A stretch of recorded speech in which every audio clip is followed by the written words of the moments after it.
With the price of modern day golf equipment skyrocketing, I've been investigating a brand that is trying to fight back when it comes to expensive golf clubs. And I absolutely loved the driver, but today we have the fairway wood, the Vice VG-F01. Now, the thing about this is, for me, I'm a huge fan of any DC brand that is trying to bring prices down, but it's only good bringing prices down if we do have good quality golf clubs. So today we're going to test this at the beautiful Lindrick Golf Club. We're also going to test it for numbers and see if it is in fact a very good bargain golf club, or if it's just, what do we say, Bob? Cheap.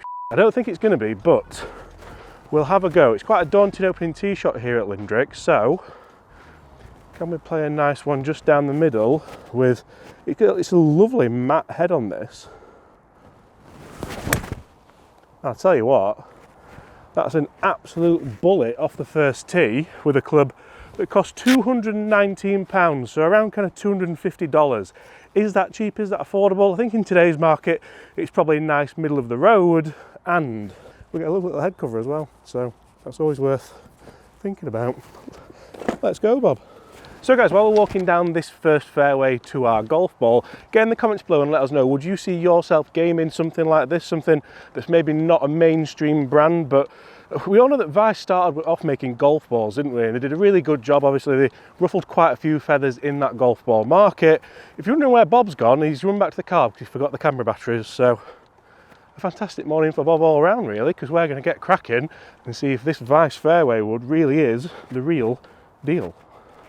Initially, I must say, this is the first shot I've hit outside with this 3-wood, and it's got a fitted shaft in there. It's got the shaft exactly the same as the driver fitting that I did go for. So Vice do work heavily with Aldila and their shafts, and you can see we've got the Vice Golf Whiz shaft here. Very nice, I do like it. Obviously, it helps them keep the money down a little bit. You can see they're engineered by Aldila, and that first tee shot is like the perfect first tee shot. We've peeled it off that bunker nicely. It's finished in the fairway. I don't really know what more you could want for that kind of £219. One of the big issues here for Vice is going to be that second-hand market. That's definitely something to kind of think about, but we've also got the hybrid that we're going to do today.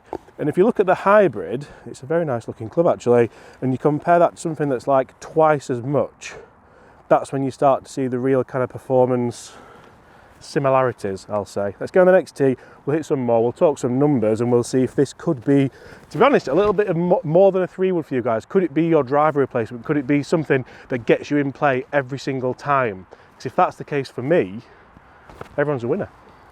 Right, so I mentioned that the first tee shot at Lindrick is quite a difficult one, and it's funny because they're not really driver holes, and this could be the perfect club, as we've said. You can see it does have that lovely kind of matte black finish on top there, a lovely little alignment aid on top, and then we do of course have that kind of forged face. So it does look the part, I think. I think it looks really nice. We've almost got a bit like topology on the bottom there, and then of course this can help us with that turf interaction just a little bit. But second tee shot, it's a little bit more wide open, but really you have to be quite accurate towards that right side. The further left you get, the more you get blocked out, but there's a bunker on the right hand side, Bob. Genius, absolute genius. Right, how good can we be? Does look really nice down at the ball. Tiny bit left, that one. It's going to be on the fairway, but I'll show you when we get down there. That's the one that you feel like you've hit a good one, but if you don't really know Lindrick that well, you are going to be blocked out just a bit. I don't know if I've got a bit of cold today, if you can tell by the way I'm talking, but I feel like it sounds really like, you know, like quick off the face. So trajectory is nice, launch is nice. I know that's going around 240, 250, so I know what I'm going to be left in on this hole with. That's a lovely ball flight again, just slightly left of where I want it. And I do wonder, because I look at this and I do think, is the lie angle maybe a touch upright? Is that toe just a little bit up in the air? It's probably more me closing the face and me maybe coming across it just a little bit. We'll go one more. Very similar shots so far, all of them. Even that one on the first was a touch left of where I wanted it. Try and leave that face nice and square. Definitely eliminating the right side of the golf course. There we go. That's the perfect shot. That's everything that I want from that club. And I think the more you start to think about how the club face is going to be presented, the more you start to think about, do I have to do anything particular with this club? You start to learn more and more about what it does, how it's designed, and what it's supposed to do. Let's jump in the studio, let's talk some numbers for this and see if it's really worth that £219 and if it could be one of the best affordable clubs of the year. At £219. Okay, so just how does this Vice VG-F01 perform? Because I think this looks, I got it right. I really struggle with the name of the Vice clubs, I don't know why, but it's basically Vice Golf Fairway 01, isn't it? But I think that looks like it's going to perform incredibly well from like the rough and semi-rough. Obviously numbers are very important, so we are going to test it for that. I love that matte head down at the ball, that looks lovely. And straight away, what I really like about that is how it's launched nice and low and it's not kind of spun up in the air. 250 yards on the nose, 235 carry. What I struggle with clubs like this is how good they make them feel. Like Vice Golf do not have the budget that TaylorMade, Titleist, Callaway, PXG have. They can't do. But having spoken to the guys out in Germany about how passionate they are about the products, it really is a nice kind of change. I've absolutely ripped that, Bob, as well. I've absolutely ripped that. That felt fantastic. So I feel like I could stand there and hit that nice peely shot all day.